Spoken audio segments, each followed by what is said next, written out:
இந்த நத்தம் கூட்டுப்பட்டி ஏரியாவில் சேர்க்கப்பட்ட நத்தத்தை மதுரைக்கு இந்த பக்கம் பேட்டாம்பட்டிலேருந்து எடுத்துக்கிட்டா மாம்பழ சீசனில் திருச்சி மார்க்கெட்டுக்கு அவ்வளோ போகும் வண்டி, அவ்வளோ வண்டி போகும். அவன் போட்டு போய்கிட்டு இருந்ததில்ல. இன்னைக்கு அவன் விலை இல்லைங்கிறதுக்காக ஏன் சென்ட்ரல் கவர்மெண்ட் நல்லா சப்போர்ட் பண்ணுது. ஒரு ஊருக்கு கமிஷன் ஒரு குழு ஆரம்பிங்க,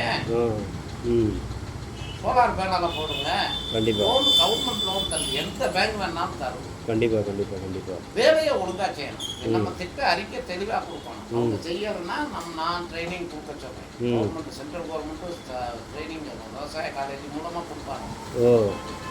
விவசாய காலேஜ் மூலமா கொடுப்பாங்க. அதுல போய் இருந்து ட்ரைனிங் எடுத்துட்டு விவசாய பொருளை கொள்முதல் பண்ணி அதை மறு சுழற்சி பயன்பாட்டு பொருளா மாற்றி வைங்க. கண்டிப்பா அதாவது தரம் கூட்டப்பட்டு சேல்ஸ் பண்ணலாம். ஒன்றும் இல்லை, தக்காளி மிளகா விலை கம்மியாக இருக்கா, விவசாயிகிட்ட ஆரம்பத்தில் தயாரிக்க போடும், நாற்றுலேருந்து என்ன செலவாக போடும், கொள்முதல் போடும், கூலியை போட்டு இந்த ரேட்டை ஃபிக்ஸ் பண்ணும், இந்த ரேட்டு தான் விற்கணும். கண்டிப்பாக அப்படி இல்லையா தப்புன்னு அது மிளகாயை ஊறுகாயை தயார் பண்ணும், வத்தலா தயார் பண்ணும். கண்டிப்பாக அந்த ட்ரைனிங் தந்துட்டா பிரச்சனை இருக்கு. கவர்மெண்ட் கரெக்டா வந்து கொடுக்குறாங்க. சரியா பயன்படுத்திக்க தெரியல. சென்ட்ரல் கவர்மெண்ட் கொடுக்கும், இந்த சென்ட்ரல் கவர்மெண்ட் கொடுக்குது. அது ஒன்றும் இல்லை, 20 பேர் ஒன்றா இருந்துட்டு ஆதார் அட்டையோட அதை கொடுத்தா நான் அதை ஃபாலோ பண்ணிடுறேன். அப்படியா? இந்த இணைப்புக்கு தாங்க நானும் ரொம்ப நாளாக போராடிட்டு கிடக்கிறேன்.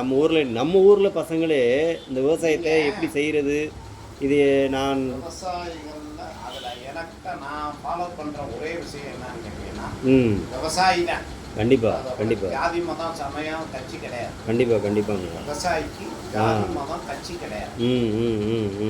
எல்லாம் ஒன்று தான்.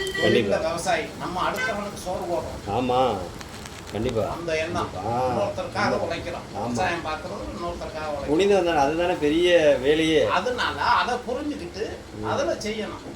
இப்போ தேங்காய் இப்போ அழகா ஒன்றும் பிரச்சனை இல்லை. தென்னை மரத்தில் அழகா ஒவ்வொன்றும் வாழை மரத்தில் சேலை நெய்கிறாங்க, வேஷ்டி நெய்கிறாங்க. கண்டிப்பாக ஏன் அதை நம்ம பண்ணக்கூடாது? உண்மைதான். இப்போ உங்களுக்கு ஈரோடு கவண்டைங்கெல்லாம் எடுத்துக்கிட்டா, ஈரோடு அந்தியூர் அந்த பக்கம் கொங்கு நாடு பூரா எடுத்துக்கிட்டா, நீங்களும் நானும் அண்ணன் தம்பி, சித்த பெம்பில்ல பெரிய பெம்பில்ல, உங்களுக்கு 10 ஏக்கர் எனக்கு 10 ஏக்கர். இப்போ உங்க அப்பன் காலத்துல உங்க காலத்துல எப்படி வருதுன்னா, நீங்க அண்ணன் தம்பி 3 பேர், ஆளுக்கு 3 ஏக்கர். உங்க பிள்ளைய வரும்போது ஆளுக்கு 1.5 ஏக்கர். இத வரப்பு போடாம எல்லா கல்லு நிர்ணயம் பண்ணி ஒரே மாதிரி உழுதுக்க, டிராக்டரை வச்சு கவர்மெண்ட் செய்யுது. டிராக்டரை வச்சு ஒன்னா உழுதுக்க, ஒரு வெள்ளாமே போட்டுக்க எடு.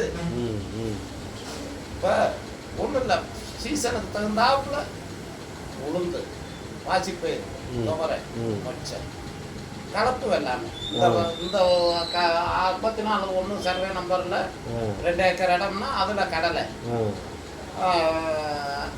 கடலை எல்லாம் ஊர் போயிருக்கும். அதாவது கடலை செடி கொடுங்கனாங்கன்னா பறிச்சு வர்ற மாதிரி பண்ணணும். மாற்று விவசாயம். அதே மாதிரி டபுள் விவசாயம். மிளகாயில உளுந்து, வெங்காயம், அப்படி எல்லாம். அதாவது கேள்வி கேட்டாங்கன்னா நம்ம பதில் சொல்லலாம், நடைமுறைப்படுத்தலாம். கேள்வி கேட்காத வரைக்கும் நான் சொல்றதை நீங்க ஆமா போட்டீங்கன்னா சரியா வராது. நான் பேசுறது என்கிட்ட நீங்க கேள்வி கேட்டு பழகுனீங்கன்னா அந்த சமுதாயம் வெளிப்படும். உண்மைதான். கண்டிப்பா. இப்போ இந்த அவன் விளைவிக்கிற பொருளுக்கு அவங்களால விலை நிர்ணயம் பண்ண முடியல. ரெண்டாவது ஏரியாவுல நல்ல தெளிவான சென்டர், நல்ல விலை கிடைக்கிறது. ஹோல்சேல் வியாபாரி சம்பாதிக்கிற அளவுக்கு விவசாயிக்க முடியல. காரணம் என்னன்னு கேட்டீங்கன்னா, இப்போ நான் வலுக்கட்டாயம் பண்ணி இன்னைக்கு அந்த சட்டம் இருக்கு. தோரங்குறிச்சியில இருந்து மிளகாமோட 4 பஸ்ஸில் தூக்கி போட்டால் லக்கேஜ் கிடையாது. லக்கேஜ் வாங்கக்கூடாது. சந்தைக்கு சிறப்பு பேருந்துன்னு விட்டுருக்குறோம். காலையில் காய்கறிக்கு அங்கே தோரங்குறிச்சியில இருந்து டவுன் பஸ் ஒன்று முதல்ல காய்கறி மூடனே அதிகமாக ஏற்றணும். நேராக கொண்டு போய் உழவர் சந்தையில் இறக்கணும். என்னங்க இதெல்லாம் நான் நடைமுறைப்படுத்தினேன். பஸ் ஸ்டாண்டில் இறக்கிவிட்ட கண்டக்டரை கொண்டு விடுவேன். இது தெரியவே தெரியாதுங்க. பண்ணலை நான். ரொம்ப அற்புதமான விஷயங்க அதெல்லாம். ஒற்றுமை இருந்தால் ஓகே. அதே தான் இப்போ நீங்கள் சொன்னீங்களே, சொன்னீங்களா ஒரு கிராமத்துக்கு 20 பேர் ஒற்றுமையாக சேர்ந்து அவங்க நான் ஏன் மருங்காபுரி ஒன்றியத்தில் இது மாதிரி நான் பேசி சங்கம் ஆரம்பிச்சாங்க. அவன் ஜாதி ரீதியா 50,000 10 பேர், அவன்கிட்ட 10 பேர், அவன் ஒரு சங்கம், 50,000 10 பேர் ஒரு சங்கம். அதுதான் பிரச்சனை. சரியா வராதுங்க. அதில் தான் அவன் செதைச்சு விட்டாச்சு. அவன் டிராக்டர் 4 டிராக்டர் கொடுத்தாங்க, அவன் சொந்தத்துக்கு வச்சுக்கிட்டாங்க. அதுதான் ஆக்சுவலாக அப்போ வேளாண்மை பொறியியல் துறையிலேருந்து நீங்கள் 20 ஏக்கர் 50 இடம் 20 ஏக்கர் தான், 20 ஏக்கர் உழுவுறதுக்கு அங்கேருந்து வண்டி வரணும் போல எவ்வளோ வரும்.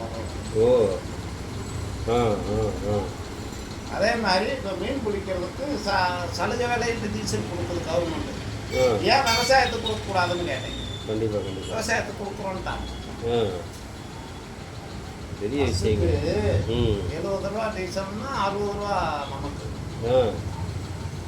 அப்படியா? அதெல்லாம் இருக்கு, நடைமுறைப்படுத்தலை. கண்டிப்பாக நடைமுறைப்படுத்தலை. இப்போ ஆயிடுச்சுங்க.